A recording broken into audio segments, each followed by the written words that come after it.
Have you ever noticed, the more you chase something, the further it slips away? You work harder, you try every method, you even lose sleep. Yet the thing you want most stays just out of reach. What if the problem isn't that you're not doing enough, but that you're doing too much? What if the universe is already bringing you what you deserve, but your restless energy is pushing it away? In Buddhism, there is a quiet truth. Life delivers its greatest blessings, not to the ones who fight the hardest, but to the ones who learn to be still. Stillness is not weakness. It is the language of the universe. It's the difference between clinging to what you fear losing and opening your hands to receive what is truly yours. In this video, we'll explore 11 profound lessons from the power of detachment to the beauty of divine timing, each one showing you how to stop forcing life and start flowing with it. And if you stay until the end, you'll hear a rare bonus teaching one that could shift the way you move through the world forever. So take a deep breath, let go of the rush, and let's begin. Lesson 1. Stillness creates space for life to enter. In a world that glorifies constant motion, stillness can feel unnatural. We wake up checking notifications, rush through the day juggling tasks, and fall asleep with our minds still running marathons. We've been taught that movement equals progress, but here's the truth. Sometimes the very thing you're chasing has been standing at your door all along, but you're making too much noise to hear the knock. Buddhist wisdom teaches that the answers, the opportunities, even the peace we're searching for often arrive quietly. Imagine trying to spot your reflection in a pond while someone is throwing stones into the water. The ripples distort everything, and no matter how hard you look, the image never becomes clear. That's what inner noise does it, the guidance life is already offering. But the moment the water stills, the reflection appears naturally. You don't force it, you simply allow it. Life works the same way. Peace, like a feather landing on a still pond, can only rest where there is quiet. If your mind is filled with urgency, imagined deadlines, and constant what-if scenarios, there's no space left to notice what's already within reach. You might be so focused on chasing the next thing that you miss the blessing sitting right beside you. The universe is not ignoring you, it's simply waiting for you to slow down enough to receive. Think of it like holding a cup that's already overflowing.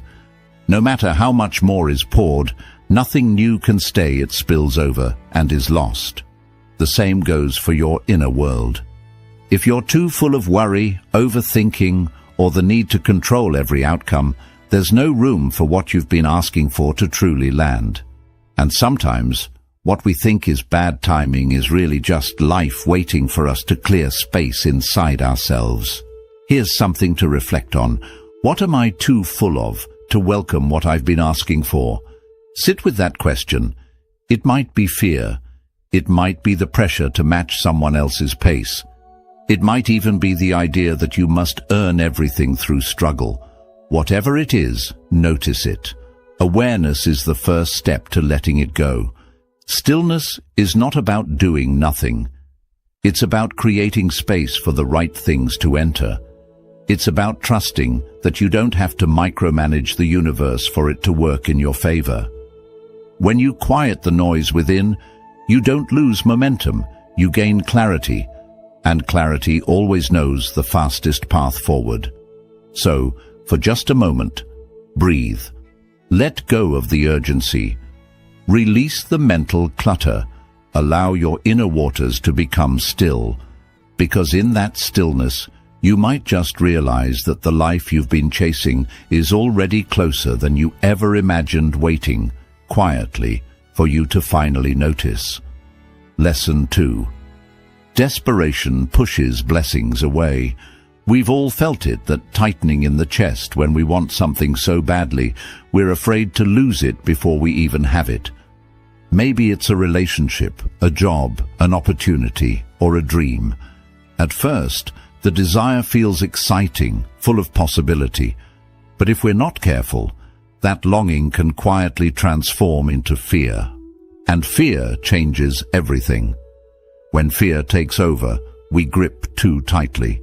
We start to control, to force, to overthink every detail. But here's the paradox. The tighter you hold on, the more what you want seems to slip away. It's like trying to hold water in clenched fists. You think you're keeping it safe, but in reality, you're pushing it out. The universe, much like water, flows where there is openness, not where there is tension. Buddhist wisdom teaches that the energy we carry speaks louder than our words. Desperation might look like deep desire from the outside, but at its core, it's a signal of lack, a silent message to the universe that says, I don't believe I can have this unless I hold on for dear life. And the universe doesn't respond to panic. It responds to presence, to trust, to the calm confidence that what is truly yours can never be taken from you. Think of it this way. When your hands are clenched, nothing can enter them. But when your palms are open, you're in a position to receive. Letting go doesn't mean giving up. It means trusting that if something is meant for you, it will find you. And if it leaves, it was never to keep. This isn't just positive thinking.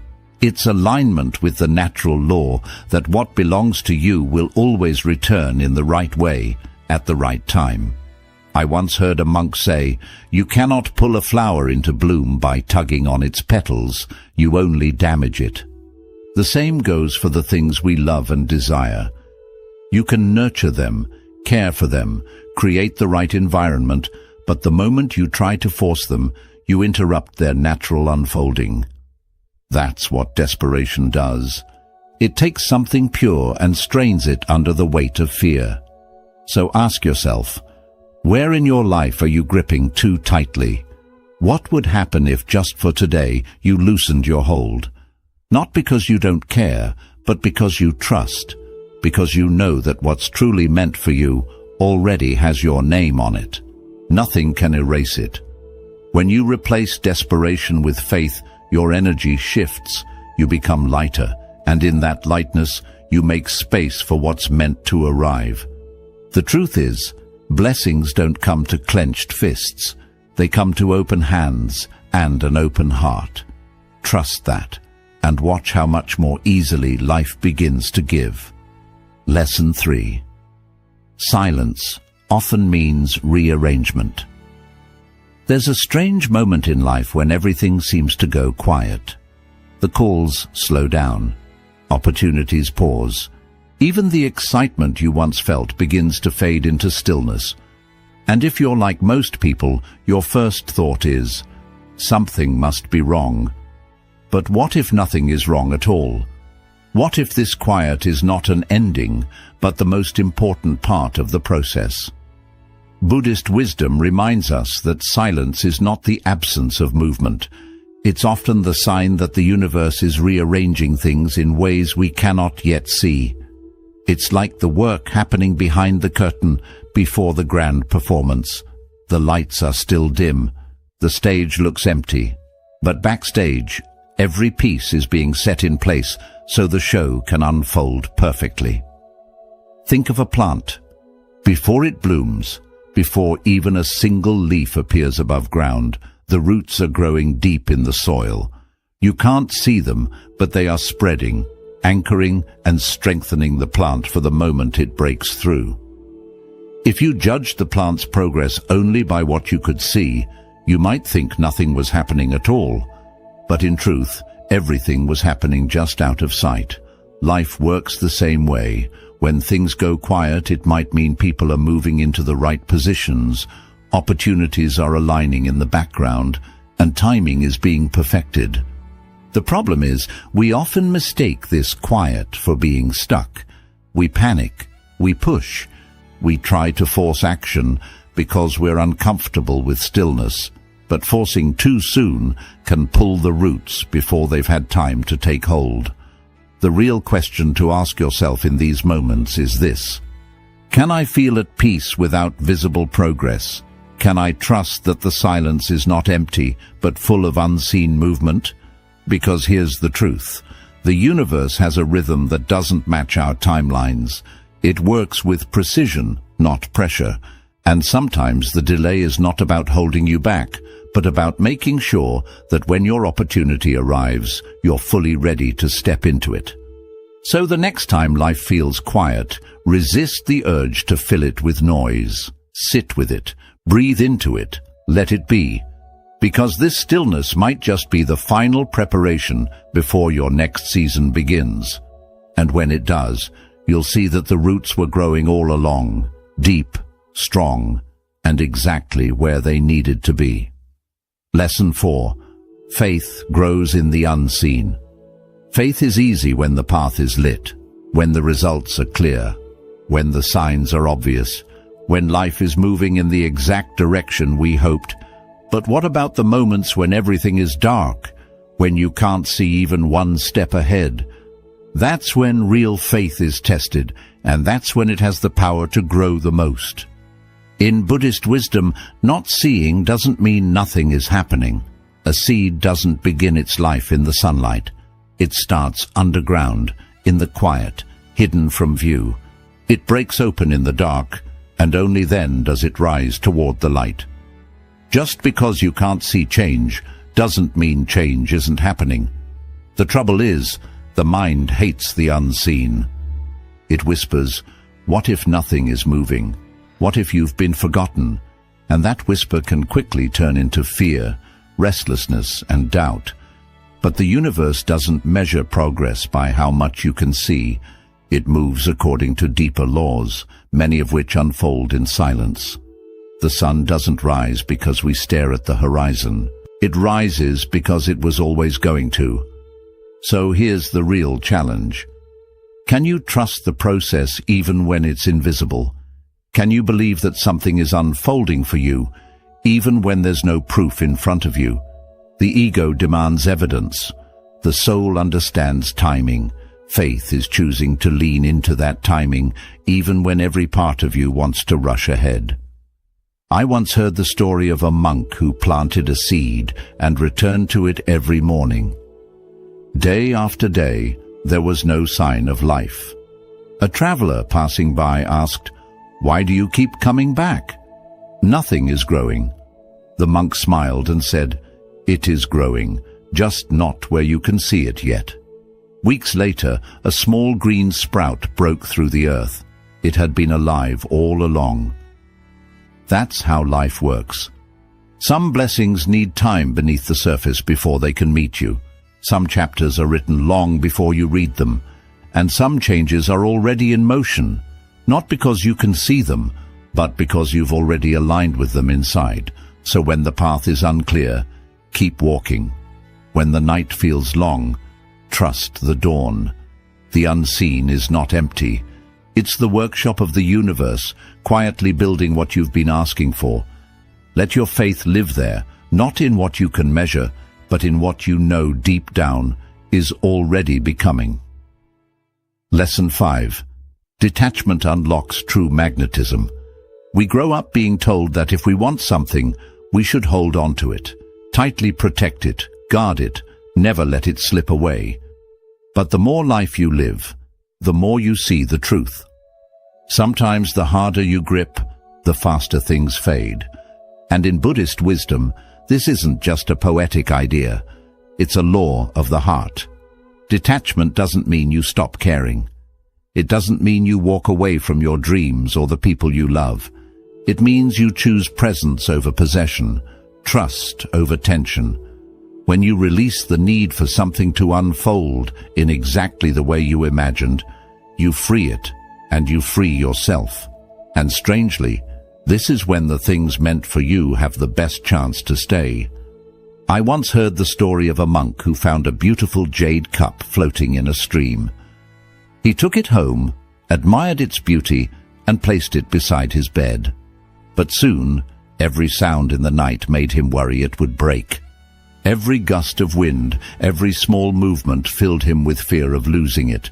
The cup had stopped being a joy and had become a burden. One morning the monk returned it to the stream, watching it float away. "It is mine," he said softly, "only when I no longer need to keep it." That is detachment, and it's the source of true magnetism. Because when you stop grasping, you stop sending out energy that says, "I'm afraid to lose this." Instead, you radiate something far more powerful. "I am whole, with or without it," and that energy is irresistible.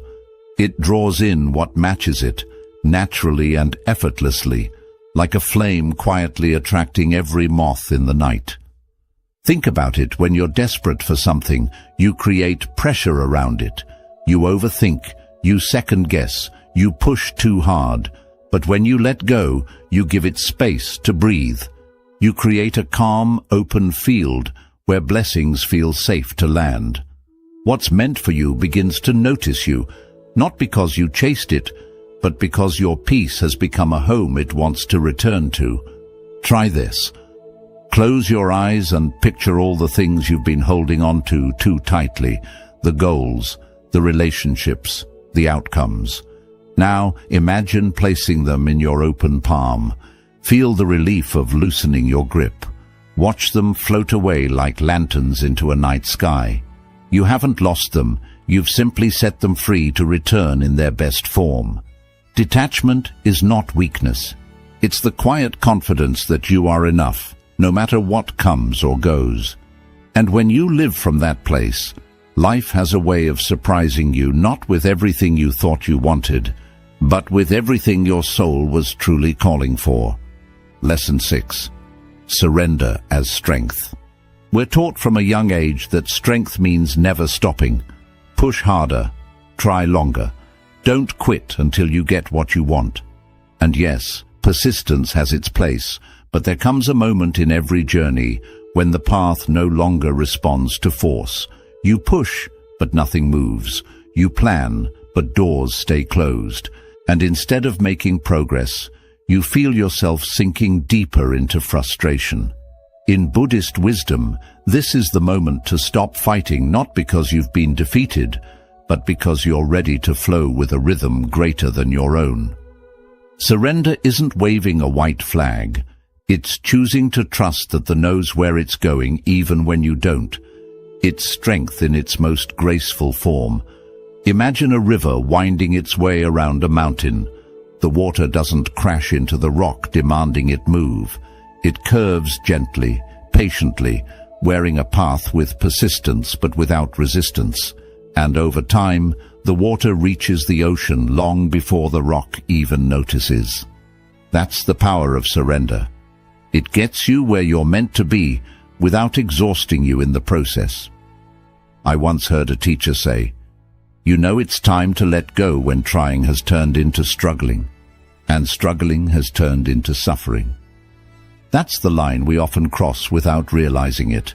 We think we're being strong by holding on, but real strength is knowing when to release.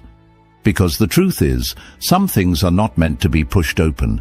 They're meant to open when the timing is right. Surrender is not passivity. It's the deepest kind of participation with life. It's saying, I will do my part, but I will also trust the parts that are not mine to control. When you let go, you stop shouting at the river to change direction, and you start listening to where it's already flowing. That's when you notice the gentle nudges, the subtle signs that were drowned out by your noise before. Think for a moment. Where in your life are you still swimming upstream? What situation, dream, or relationship are you holding so tightly that it's become a struggle instead of a joy?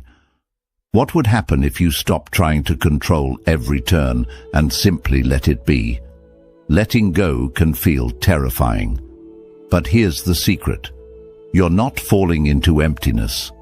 You're being carried. Just like a leaf floating on the surface of a stream, you may not know where it's leading, but you can trust that the flow will take you exactly where you need to go. So today, give yourself permission to stop fighting the currents that exhaust you. Lay down the burden of needing to know every outcome. Let the tide carry you for a while. because sometimes the very thing you're chasing is already on its way. But it can only meet you when you stop resisting the path it's taking to get there. Surrender is not weakness, it is wisdom, and when you learn to bow to life's flow instead of forcing it, you'll see that the river has been carrying you toward everything you deserve all along. Lesson 7. Craving clouds clarity. There's a subtle difference between desire and craving. Desire can be a spark. It inspires, motivates, and gives us direction. But craving is what happens when that spark grows into a wildfire we can no longer control. It burns through our peace, clouds our judgment, and leaves us chasing shadows. Buddhist wisdom teaches that craving doesn't bring us closer to what we seek, it pushes it further away. Why? Because craving blinds us. It fills our vision so completely that we can't see the path clearly. It's like trying to navigate a trail in the fog. You're moving, but every step feels uncertain. The more you try to force your way forward, the denser the fog becomes. I once heard a monk illustrate this with a simple image. He poured tea into a cup until it overflowed, spilling onto the table. "This is your mind when it's full of craving," he said. "There is no space for peace to enter, because it is already overflowing with need."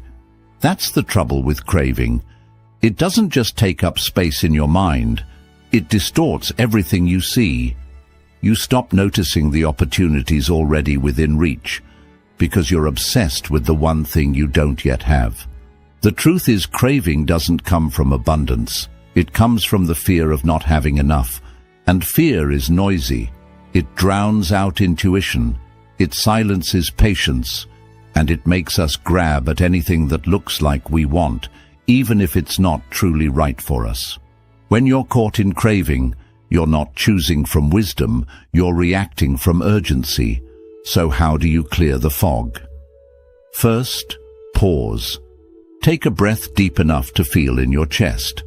Then ask yourself, is what I'm wanting right now helping me see more clearly, or is it making everything blur? You might realize that the you're chasing so hard isn't even the thing that would bring you peace. It's just the thing you've convinced yourself will fill the gap. When you release craving, something powerful happens. Clarity returns. You see the path in front of you with fresh eyes. You notice the blessings you'd overlooked. And sometimes you discover that what you truly needed was already here, just hidden behind the fog of wanting. This doesn't mean you stop dreaming or stop working toward your goals. It means you release the grip of urgency. You replace the pressure to have it now with the trust that it will come when the time is right. Peace is not found when you finally collect everything you want. It's found when you no longer need everything to go your way in order to feel whole. Let the craving fall away, like mist dissolving in the morning sun. Let the path reveal itself again. You may be surprised to find that the clarity you've been searching for wasn't out there at all. It was waiting for you in the stillness all along. Lesson 8. Calmness is the universe's language. If you've ever tried to hear someone whisper in a crowded room, you know how impossible it feels. The noise drowns out the message, and yet, this is exactly how many of us live, surrounded by the noise of our own thoughts, unable to hear the quiet guidance that's been there all along. Buddhist wisdom teaches that the universe does not speak in shouts. It speaks in whispers. It doesn't push or force its way in. It waits for calm. Calmness isn't about doing nothing. It's about creating a state within yourself where truth can be heard clearly. Just like a lake only reflects the sky when it is still, your mind can only reflect the right path when it's at peace. There's a story of a man who sat at the edge of a forest every day, calling out to the wind for direction. He would beg for signs, demand answers, and shout his questions into the air. One day, an old monk joined him and sat silently. Minutes passed. The wind shifted, leaves rustled. A single feather drifted down in front of them. The man asked, Why does the universe answer you and not me?" The monk smiled and said, "Because I listen, not to reply, but to receive." When we are desperate for answers, we tend to make more noise. We overthink. We rehearse conversations that haven't happened. We imagine all the worst outcomes. But the universe doesn't respond to panic or chaos. It responds to the stillness of trust. Calmness sends a different message. I am ready to hear. I am ready to receive. Ask yourself, what noise am I carrying right now? Is it worry about the future? Anger from the past? The need to have everything figured out before I can feel at peace? Whatever it is, notice how it fills the space where guidance could be. The truth is, you don't have to chase answers. You have to make room for them. You don't have to scream to be heard. You only have to whisper and wait. Calmness is not weakness. It's power in its quietest form. It's the energy that makes blessings feel safe to approach. So slow your breathing.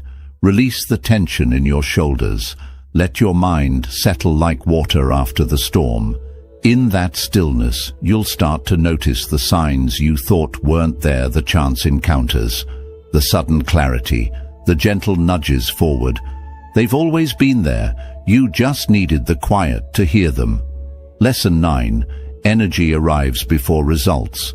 Long before your dreams take shape in the world, something else arrives first: your energy. It's the quiet signal you send out every day, whether you're aware of it or not. And in Buddhist wisdom, that signal speaks far louder than your words or your plans. You don't attract what you say you want. You attract what you are. Think about a tuning fork. It doesn't vibrate just because you tell it to. It vibrates when it meets a matching note. Life works the same way. If you're holding on to chaos, doubt, or fear, you'll draw in people and situations that match that frequency. If you carry peace, trust, and grounded confidence, you create the conditions for those same qualities to find you. A student once asked a monk, "Why am I doing all the right things, yet nothing is changing?" The monk replied, "Because you are planting seeds with trembling hands. Your actions are correct, but your energy is uncertain." It's a simple truth: the universe doesn't just respond to your effort, it reflects your essence. Most people get it backwards. They wait for life to give them peace before they allow themselves to feel peaceful. They wait for success before they feel worthy, for love before they feel whole. But alignment works in reverse. You feel it first, and then life matches it. So here's the question to sit with. What is my energy inviting into my life right now? Do I radiate trust or tension? Am I embodying the peace I say I want? Or am I waiting for external changes before I let myself feel it? Try this simple shift. Each morning, before the noise of the day begins, take a few breaths and step into the version of yourself who already has the peace, love, or success you're seeking. Feel what it's like to live in that space. Carry that feeling with you, not as pretending, but as practicing alignment. Because when you hold that frequency consistently, something changes, not in the distant future, but now. You start to notice opportunities that match your energy. You start making choices that align with your vision, and life responds, not because you begged it to, but because you've become a match for what you seek. Remember, results are the echo, energy is the voice. Send out the signal of the life you want, and watch as it quietly begins making its way to you. Step by step, moment by moment, until one day you realize you're living what you once only dreamed. Lesson 10. Timing is sacred. We live in a world obsessed with speed. Fast results, instant answers, overnight success. We've been conditioned to believe that if something takes too long, it must mean we're falling behind. But life, in its quiet wisdom, does not follow our deadlines. And in Buddhist teaching, timing is not just a detail, it is sacred. Not everything blooms in spring. Some flowers open in the heat of summer, others wait for the gentle cool of autumn. They don't force themselves open before they're ready, and they're never late. They bloom in the exact moment nature intended. Your journey is no different. The trouble is, when we can't see progress, we start to panic. We look around and notice others moving ahead. We think, why not me? Am I missing my chance? But a seed buried in the soil doesn't panic just because the plant next to it has already sprouted. It knows that growth is happening and the dark roots are forming. Strength is building so that when it finally breaks the surface, it can stand tall and steady. I once heard a teacher tell a story about a young monk who asked, "Why is my progress so slow? I meditate, I practice, I serve, yet nothing changes." The master took him outside into the night and pointed at the sky. "Where are the stars?" he asked. The monk frowned. "I can't see them." The master smiled. "Because it's not dark enough yet." And that was the lesson. Some things can only be seen. Some wisdom can only be received when the moment is perfectly aligned. This is why patience isn't just waiting, it's trusting. Trusting that every delay is part of your preparation. Trusting that the universe is arranging not just the what, but also the when. Because the wrong timing can turn even the right thing into a burden, while the right timing makes it effortless. So instead of treating time like an enemy, learn to see it as an ally. When life slows down, ask yourself, what is this moment preparing me for? What skills, insights, or inner strength am I meant to gather before the next chapter begins?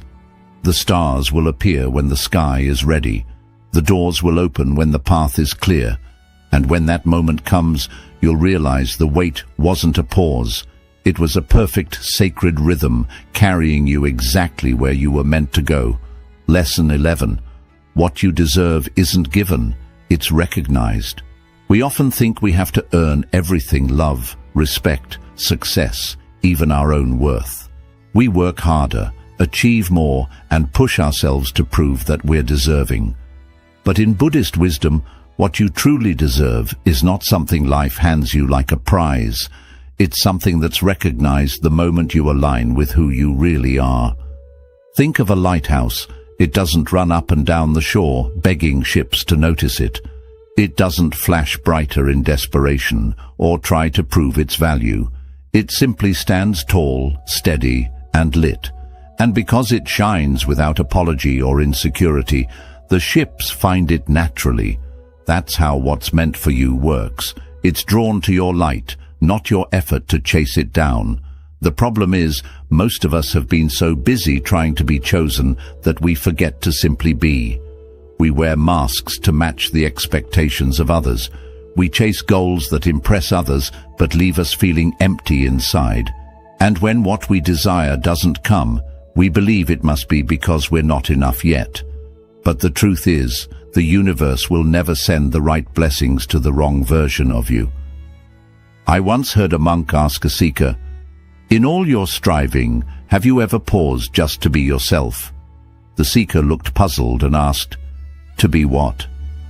The monk smiled softly. "To be you. Not the you who performs, not the you who hides, but the you who is whole, even without anyone's applause." That's the space where true recognition begins. When you stand in your truth, without bending to win approval, life starts to change. You're no longer chasing, you're glowing. You send out a clear message: this is who I am, and I am ready to receive what belongs with me. And the right people, opportunities, and moments begin to arrive. Not because you pushed for them, but because you became the version of yourself they were meant to recognize. So ask yourself, am I trying to prove my worth, or am I living from it? Am I dimming my light to meet someone else's expectations, or am I letting it shine at full strength? Because when you stop trying to earn what's already yours, you stop blocking it. Stand like a lighthouse, steady, sure, and bright. Let what's meant for you notice you and return to you.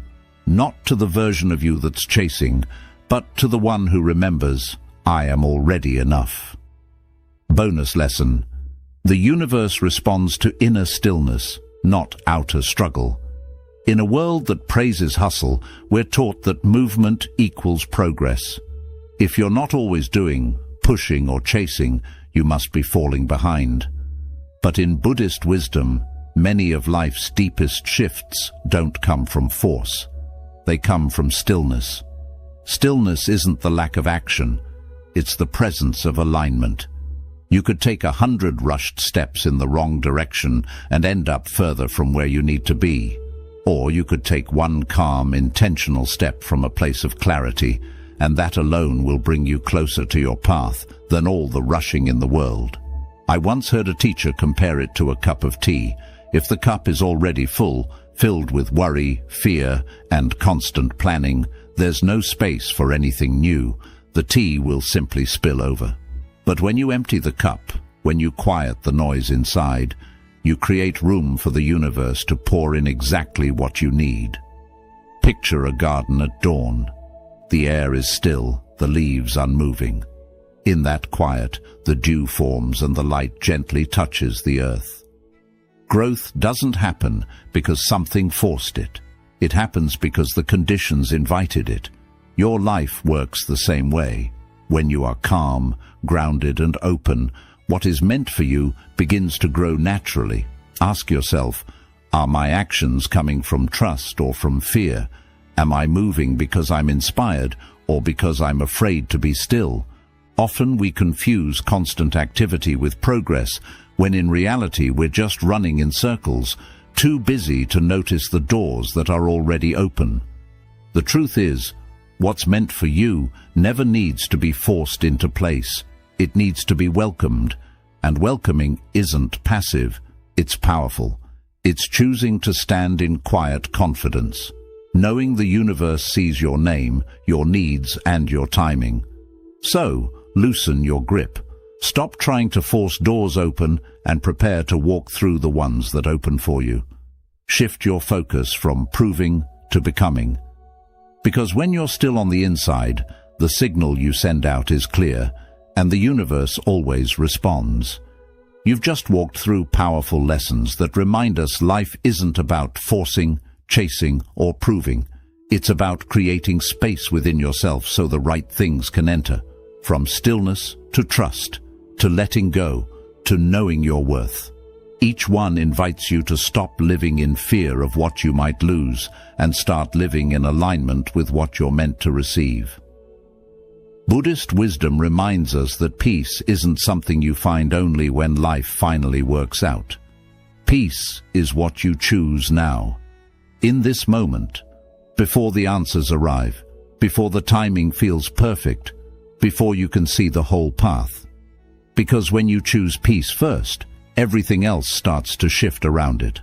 So ask yourself one last time, what am I too full of to welcome what I've been asking for?